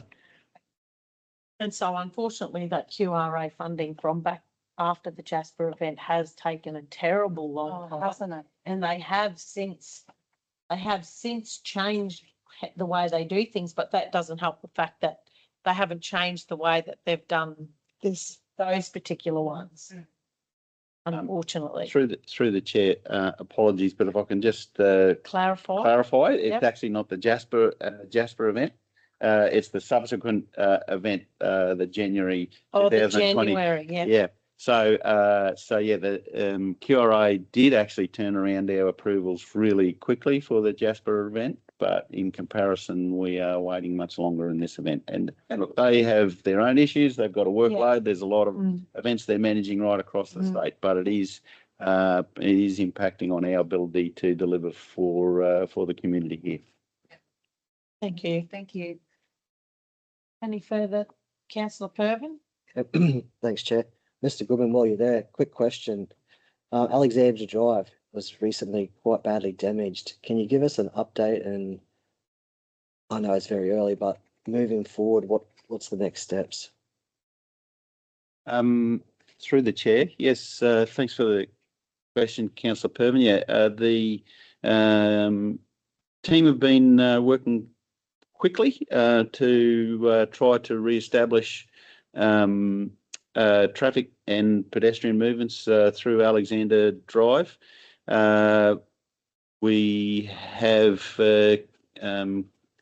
received geotechnical advice. Geotechnical engineers have assessed the site and given us advice on how to manage that in the interim. I'll explain a little bit further what I'm saying, but we have removed as much of the loose spoil as we can. There's still some sitting up above, which is beyond the reach of the excavators that we were using. And the advice is before that we open it up to traffic. At this stage, we need to reduce the traffic to one lane, put in some barriers at the bottom of that slope to reduce the risk of smaller rocks or debris coming down and rolling into the path of traffic. It won't completely negate that risk, but it reduces the risk significantly. So we've had the loose material removed. We completed that work a number of days ago now, and there has been some delays in sourcing the barriers and the appropriate traffic management, because it will go down to one lane and be controlled by lights as an interim period. We'll continue to monitor that site. We'll learn a bit more about how that's performing over the rest of this wet season, but then we'll move into a more formal assessment of that slip site with recommendations for how we manage that site into the future. And there'll be a QRA, Queensland Reconstruction Authority, submission for the management, perhaps stabilisation. It could be, I guess, the most logical, most likely outcomes is either a significant stabilisation of the slip face itself, or what we've done on other sites on Alexander Drive and other places through the region is it's got to a slip which is relatively stable, and we may put a large, or what we've done in other places, put a large gabion wall at the bottom as a catch for any of the smaller stuff that comes down. So either of those solutions are the most likely outcome. I have been this morning working on a recommended multi-criteria analysis for that we'll work through on a recommendation so that we can arrive at the best outcome for there. So yeah, we'll come up with a solution, a recommended solution. We need a basis of that to create a submission to the QRA. And we'll certainly raise this one. I know they already know about it. For a site like that, where we would hope that they would progress that one and maybe move that one to the top of the pile, but we have to work with the Queensland Reconstruction Authority. We'll get their approval and look to award a contract. We're in a good position having preferred supply arrangements in place that should be able to, we hope, expedite that procurement process. It's ambitious, but we are hoping to be able to get all of that done and have that managed, significantly managed, if not complete, in this calendar year. A couple more, but nothing for you, Mr. Goodman. Just first of all, Australia Day Awards are being held tomorrow. I just want to pass on my congratulations to everyone that's been nominated and all those people that have been successful to receive awards. It's excellent to see the community get behind it and nominate people that have shown outstanding achievements and groups in our region. So tomorrow's a day to celebrate those people and what they've done for our region. Also, I want to say thank you to the council staff and also fellow councillors and also the people aligned with the LDMG and DDMG. We just had a significant weather event over the holiday period, and it was good to see that all the departments, all involved in all the meetings that were held weekends, daily during the flooding events that we just recently gone through. So I do want to say thank you in particular to Mr. Portelli, who gave up his own time his holiday time, come back from holidays to be a part of it and to run the show. It was brilliant. And I just want to say thank you very much. Councillor, thank you. I do have something for Mr. Goodman, but I've got a few bits as per the normal case. I'm finished, yeah. I beg your pardon. I'm sorry. All good. Kat, yeah. Yes, following on from Councillor Pervin, I would also like to acknowledge the work that our team did on the ground. I know that Mr. Portelli was busy in his office. Mr. Horniblow was around my division. I know he would ring me to see if there were any things happening. So that on the ground, they were picking up trees as quickly as they could, checking flood levels. I know the mayor and the CEO were door knocking as well, so I appreciate that. And also thank you to our comms team led by Ms. Clifford. I was told yesterday by a resident that the information coming out from our team was clear, concise and calm. And that was very, very important for people. I'd also like to talk on the opposite end of that, and this is my personal opinion, not the opinion of council or anybody in the room, but anybody can talk to it, is the media hype that goes on every time there is an event like this. It is absolutely ludicrous. A lady was telling me yesterday that a reporter, I will not name the brand, was there trying to talk to her about it and was trying to goad her into escalating what was happening. And she very kindly reported back to follow the council Facebook page. They are giving the correct information and delivering it the correct way. So I just think the hype that this causes, it can trigger PTSD for those of us that have been through an event, a proper serious event. It causes panic within the community for the people that are new to the area. They think that this is something seriously and serious and big. And then potentially down the track, if we do get something that is significant, potentially those people might think, oh, well, I did that in January. That was nothing. That was easy. So I just think the media hype is ridiculous about the events. It used to be called the wet season back in the day. Anyway, I found a quote that is not mine, but I think it's very appropriate. The logic of journalism is being overtaken by the commercialism of journalism. I think that I'll just leave it there. Also like to, following on from Councillor Pervin, the pool events to celebrate Australia Day on Monday, Mission Beach, Tully and Mission Beach, Cardwell, Innisfail in the morning and Tully in the afternoon. Thank you to the Australia Day committee for funding those. So they're good fun. Please, free entry, sausage sizzles, go along and have some fun. Great day. Mr. Goodman, could you just provide an update on, I believe there's funding available now for the Kennedy track at Mission Beach, South Mission, which is in a bit of state of disrepair, and the possibility of extending the Carramine Beach track. I know community members have sent emails, whether it be for or against it, but I believe there is funding. It's been a long time in the pipeline being discussed. So if there are any updates on those two parts, please. Through the chair, Councillor Chewy, the QRA,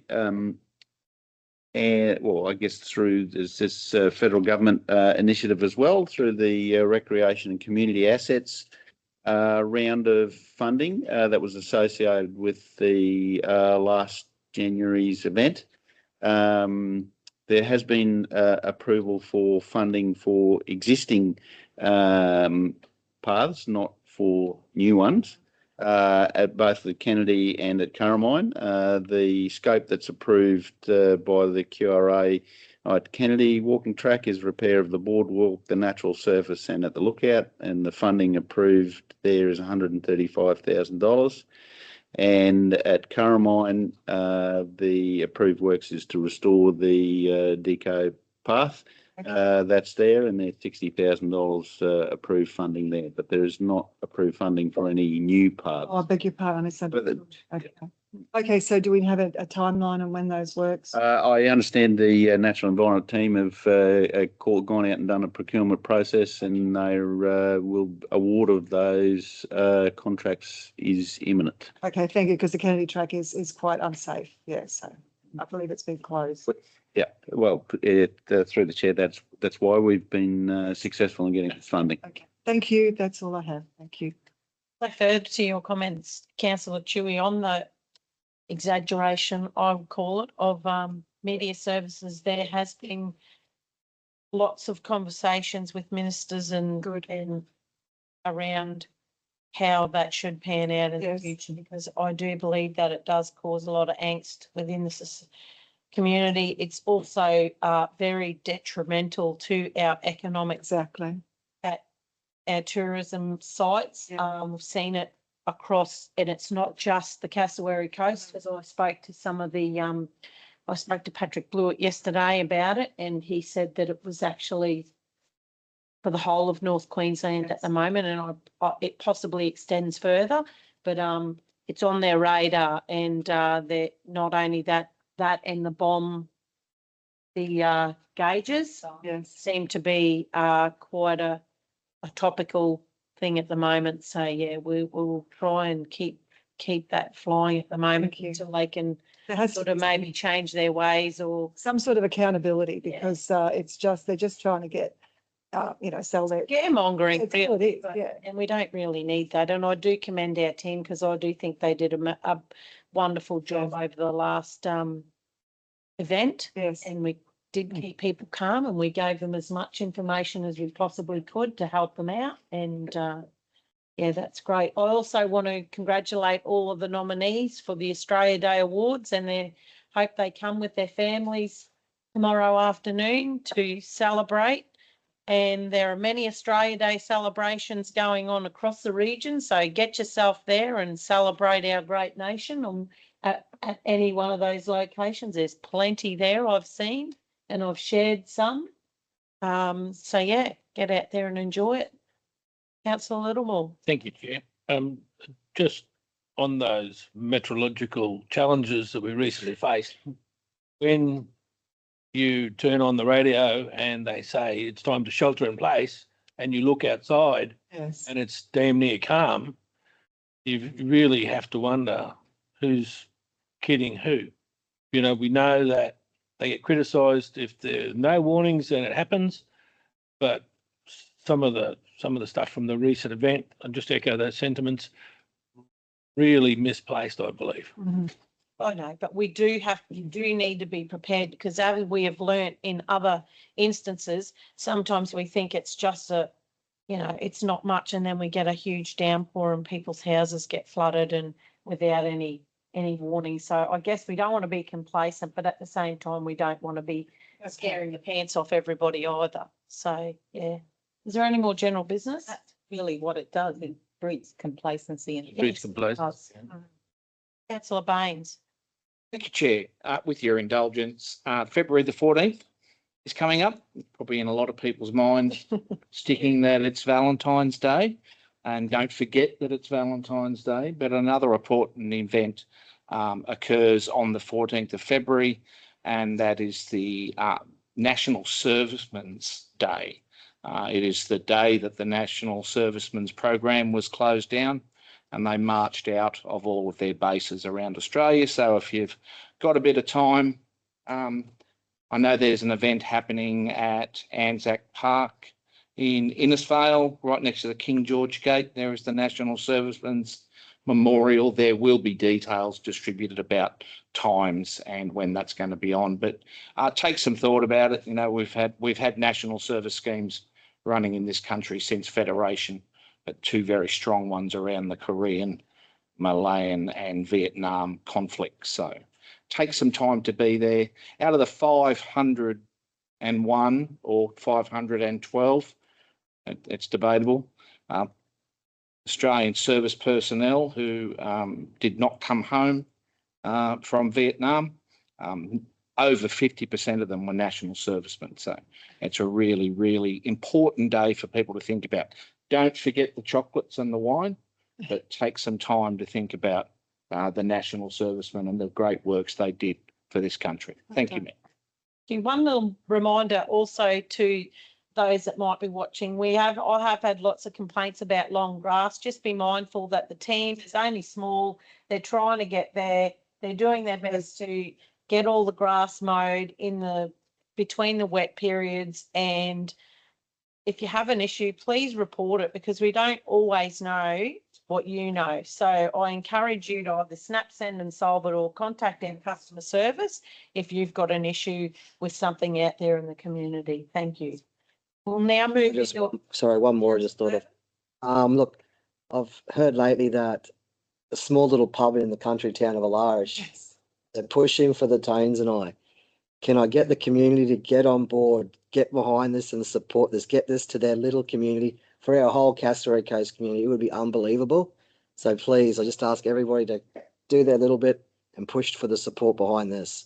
Yes, I put a shout out on my Facebook page, and I do believe that it will bring a substantial injection into our area. If they get Tones and I at Alarish, it will benefit not just Alarish, it'll benefit the whole of the Castlereagh Coast. So yeah, get on board, definitely.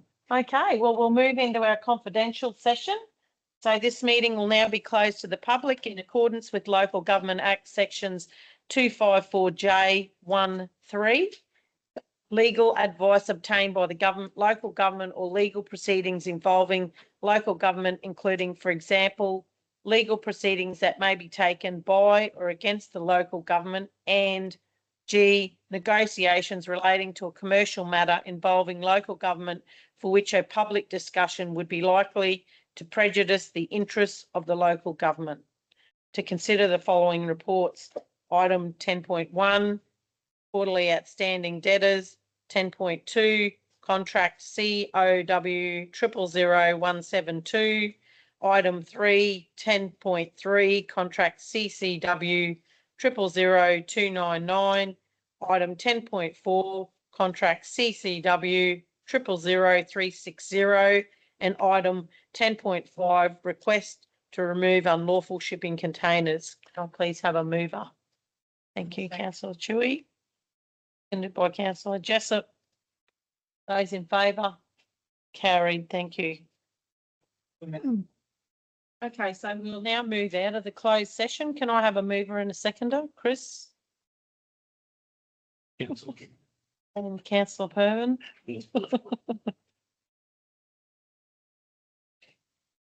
Thank you. Those in favour? Carried.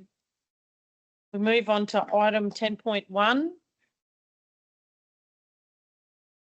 And Ms Vick will present. Thank you.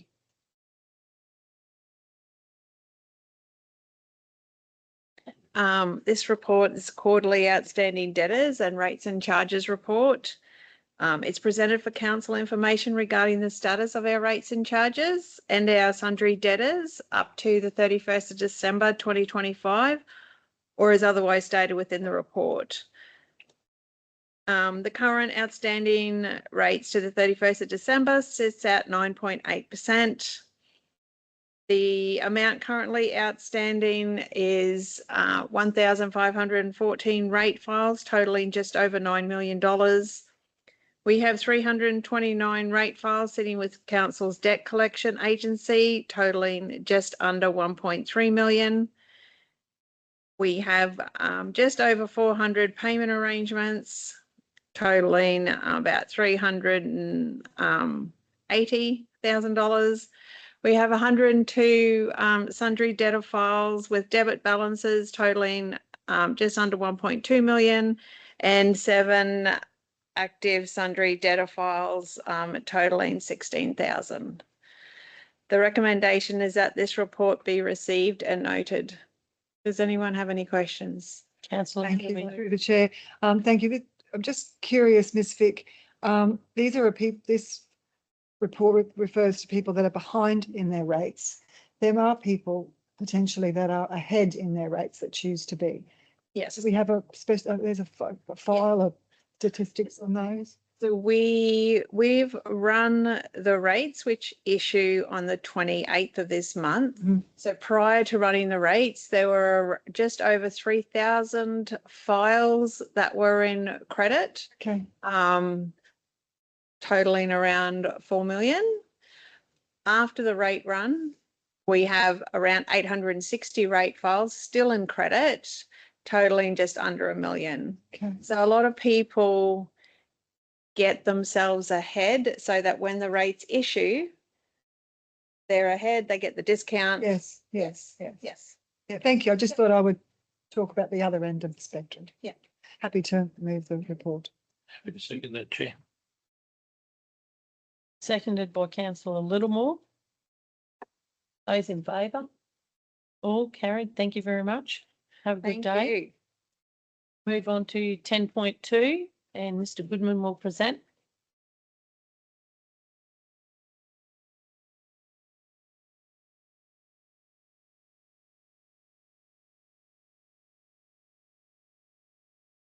Sorry.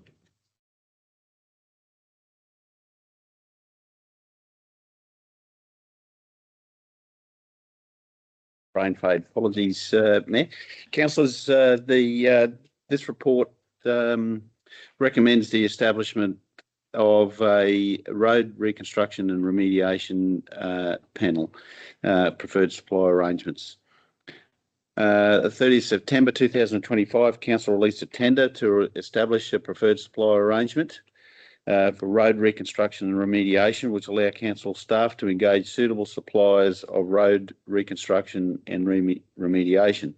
An important addition to that is it will improve the efficiency of that engagement. It also allows us to establish fixed unit rates for that, and will assist us in better planning in budgets and development of projects, and hopefully have less discrepancy between budget estimates and project delivery. Benefits to the type of works, more specifically anticipated for utilisation of this PSA, include sealing of unsealed road sections, the type that has recently been prioritised by council, being Jubilee Road, Granadilla Road and Schuylkill Road, and there are many others similar that council can and I'm sure will consider in the future. Our standard resheeting program, which is placing gravel onto our unsealed roads, our maintenance grading, moving from engaging contractors on an hourly rate to a fixed rate based on square metres, but it also expands from what would be typically smaller scale projects, expands into dealing with potential our current activations, emergent works under the latest event, the approved works which we are hoping to get approved by the QRA for the 2025 event, early 2025 event, and any other future disaster funding arrangements that are approved for works on our unsealed roads up into a certain scale. The proposed PSA contract term is for 2 years from the establishment date defined as the day the agreement is adopted by council. The recommendation is that council approve the establishment of COW 000172 preferred supplier arrangement for road reconstruction and remediation panel selection, and appoint the following suppliers: Cheshire Contractors Proprietary Limited, Durack Civil Proprietary Limited, Halloran and Sons Earth Moving Proprietary Limited, HEH Civil Proprietary Limited, Coppin Constructions Proprietary Limited, MR Mann and WK Mann, MJ Civil Proprietary Limited, Risley Enterprises Proprietary Limited, Saw Civil, Stratos Civil Proprietary Limited, and the trustees for Buslich Investment Trust.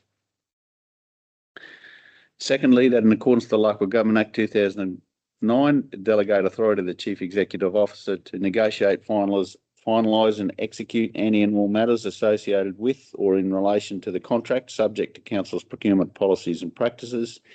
And thirdly, note that contracts anticipated to exceed $1 million will be brought to council for decision making, and any that exceed 200,000 will be made public by council's website. So, Mr. Goodman, they are in no particular order other than alphabetical, is that right? Through the chair, that is correct. Yes, there's no order of the that's proposed in the recommendation there. Council does have in the background to this is attached to this report as confidential, is a engagement and allocation framework for road reconstruction and remediation. And identifies that there for some of the minor works there is a ranking to some of these contractors, and we will provide that advice, limited advice, to the contractors that are appointed subject to council's approval on the PSA. They also have all of these contractors will be very aware of our policies that are in place to do with TR4. Through the chair, yes, there should not be particularly, yes, the management of moving machinery around our region is part of the contract requirements. And part of the beauty of this is that we get better value for money and the ability to carry out the work more quickly rather than having to go to tender for each separate item, correct? Through the chair, yes. We anticipate we've got to, we would hope we get this established and it works well. The proof will be in the pudding in the future is how well that works. But that is why we've gone down this path, is to be able to have the quick appointment of contractors for a known rate for maintenance grading. We've got rates. We've excluded the supply rates of gravel on some of these items because we can't ask our contractors to anticipate exactly how far they're going to be working from a quarry, to taking into account cartage rates, or even if that quarry would have material available at that time. Sure. So there is some still flexibility within the contract for those sorts of things, but for the larger part, we will have known costs known costs, and we rather than, as in the past, we've engaged them on an hourly rate, and a contractor would get a varied amount of work, whether they a payment, whether they completed the work in 2 days or a week. Now we know exactly what they'll be getting paid as when we appoint them, because for maintenance grading and those sorts of stuff, they'll be paid on a square metres. Yeah. Councillor Pervin. Mr. Goodman, just in relation to this list, would if in time to come there was a significant disaster or a large event, and you had outside people looking to come in and join this list, is that possible, or is this the list that is solely there now? Through the chair, this list is the list, and the PSA, if approved by council, will be the list for the next 2 years. But if there was a significant event, or actually in any type of procurement, council is not committing that we must use this PSA. If the market changed, if there was significant new suppliers that were available, if there was a very significant event that we thought was beyond the capacity of the contractors that are on the list, or there was another new contractor that we thought could do it better, there's an alternative standard procurement methodologies going to open tender, those sorts of things. So those opportunities, those options are always available to us. Okay, thank you. Any further questions? No? All on the move? Councillor Jessup, Second it. second by Councillor Pervin. Those in favour? Thank you, carried. Okay, thank you, Mr. Goodman. Thank you, councillors. Item 10.3, and we have Mr. Page to present, and Councillor McLeod is leaving the room due to conflict. Thank you. Morning, Madam Mayor, CEO, councillors. Mr. Page.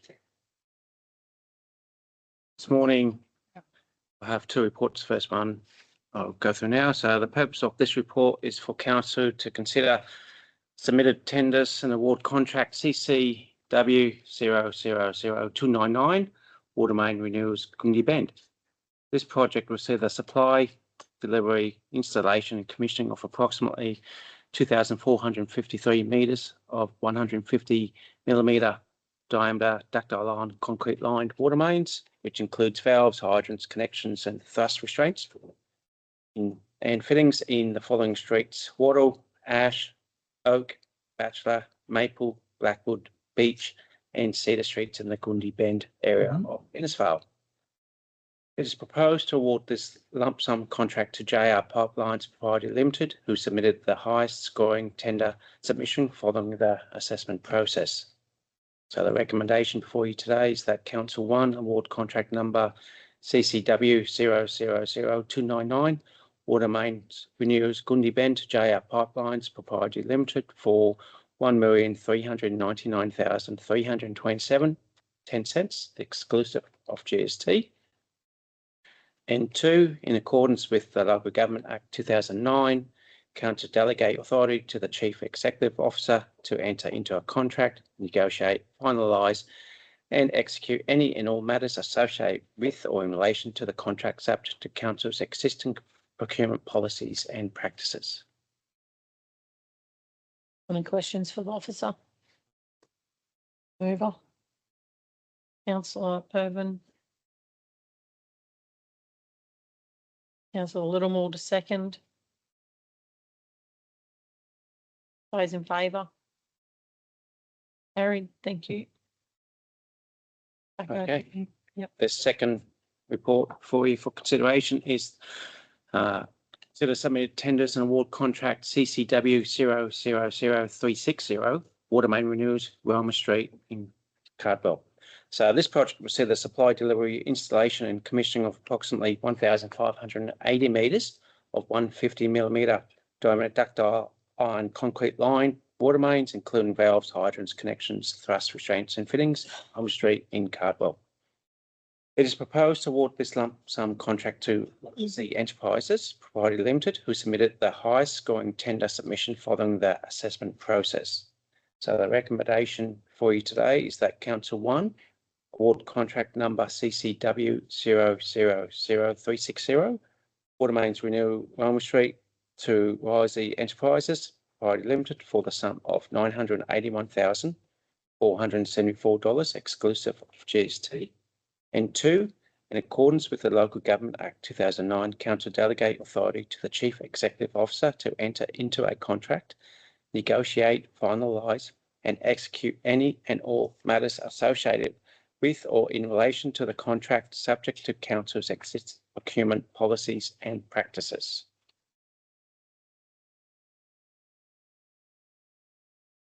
Councillor Littlemore? Chair, I'd like to move an alternative motion to the one that's recommended, please. I'd like to move that council award contract number CCW 000360 water mains renewal Roma Street to Far North Plumbing Proprietary Limited for the sum of $829,720 exclusive of GST, and to, in accordance with the Local Government Act 2009, Council delegate authority of the Chief Executive Officer to enter into a contract, negotiate, finalise and execute any and all matters associated with or in relation to the contract subject to Council's existing procurement practices, policies and practices. And Mayor, the reason for the alternative motion is that Far North Plumbing has submitted the lowest tender, and in looking at the evaluation scores, their score is not significantly less than the recommended contractor. And my concern is that if businesses like Far North Plumbing never receive this type of work, then they can't build on their experience. And so therefore their scores on experience and past performance will always be significantly less than contractors that are consistently winning our business. And at the end of the day, that will be bad for competition. Thank you. Happy to second. Councillor Choi?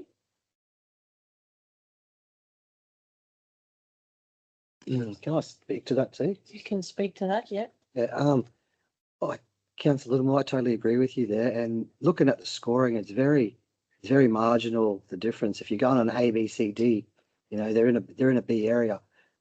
Question to Mr. Page, do you see any issues with this contract being able to undertake the work? To the chair.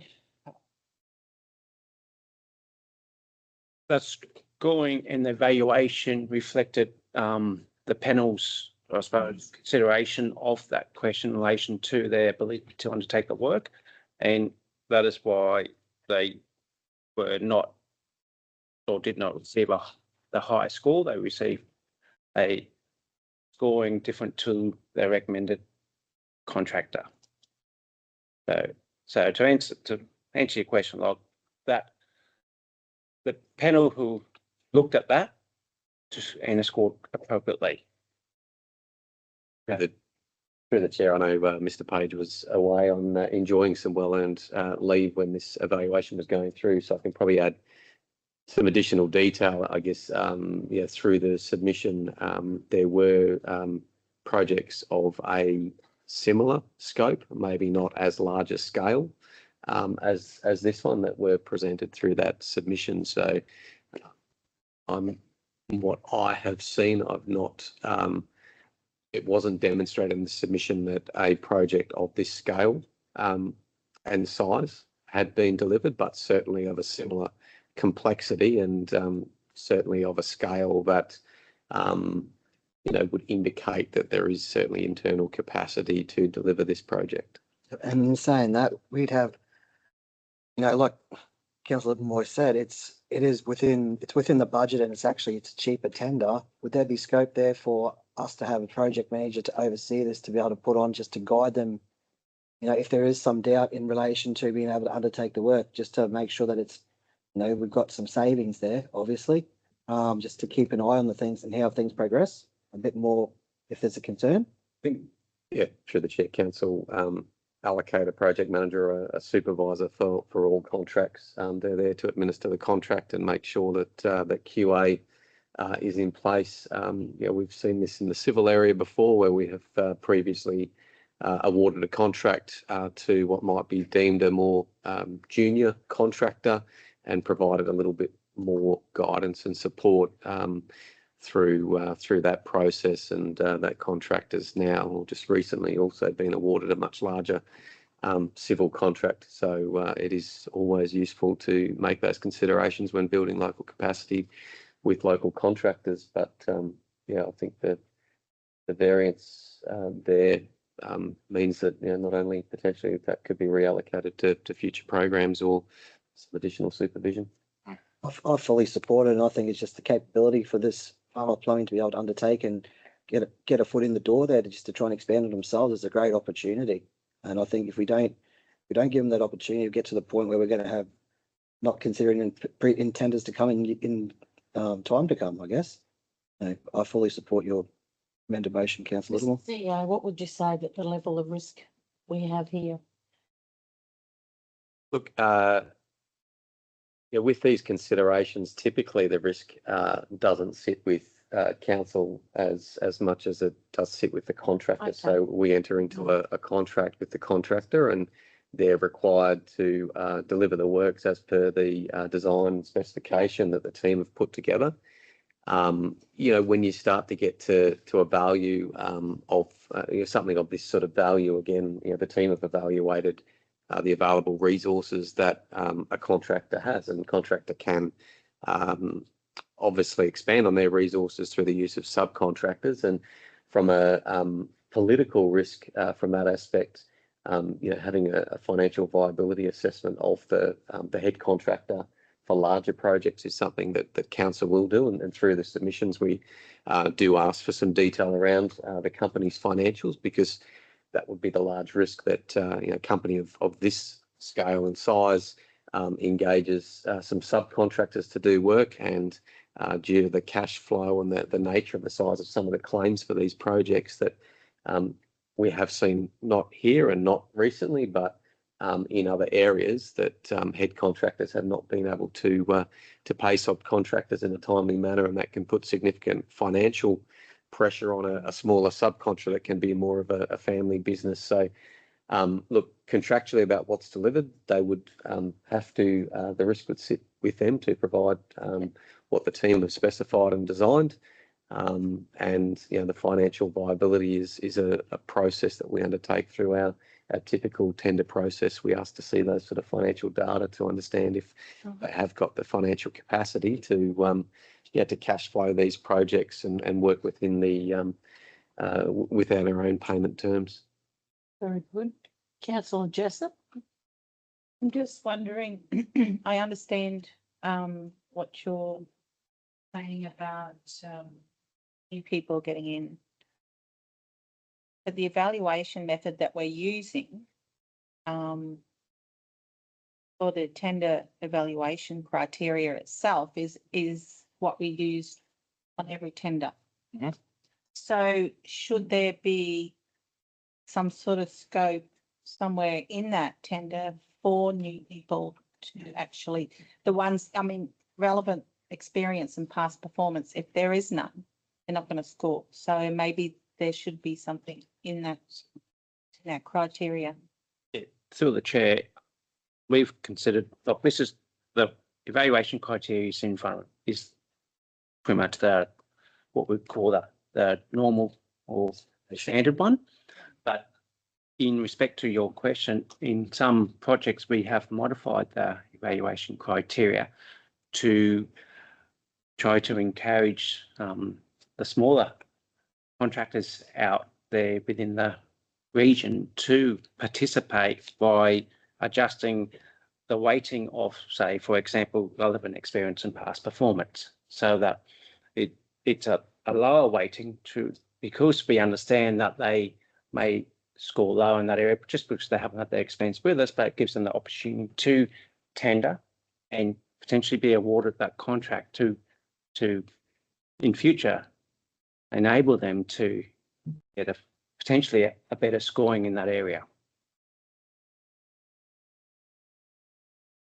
Are there any more questions? Right, so we've got a mover and a seconder. So we've got those in favour. This is for the alternative. This is the motion that council. So that's now the substantive motion. Yes. So we've got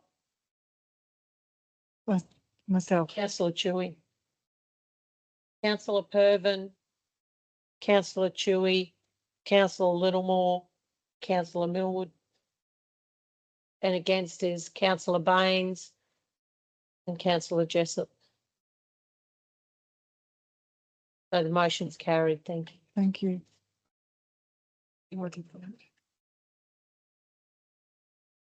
Get councillor McLeod in. Thank you, Mr. Yes, Strange. bring council. Cloud. We now call on councillor McLeod to come back in the room. Back council. And Mr. Horton to present. Thanks, Madam Mayor. Council 10.5, report for enforcement action, request to remove unlawful shipping containers prefab building. As council as well, we've been dealing with this matter for approximately 2 years. We have additional shipping containers and a prefab building that's sitting unlawful on the land described in the report. As council officers, we're looking to take the next step to seek to hopefully finalise the matter. So the recommendation, council, is that council notes the enforcement history and the remedial notice under Chapter 5, Part 2, Division 2 of the Local Government Act 2009 is issued to the responsible person for the lot, and the responsible person failed to comply within the required timeframe. So we have those remedial notices your show cause notice and your enforcement notice that have been done.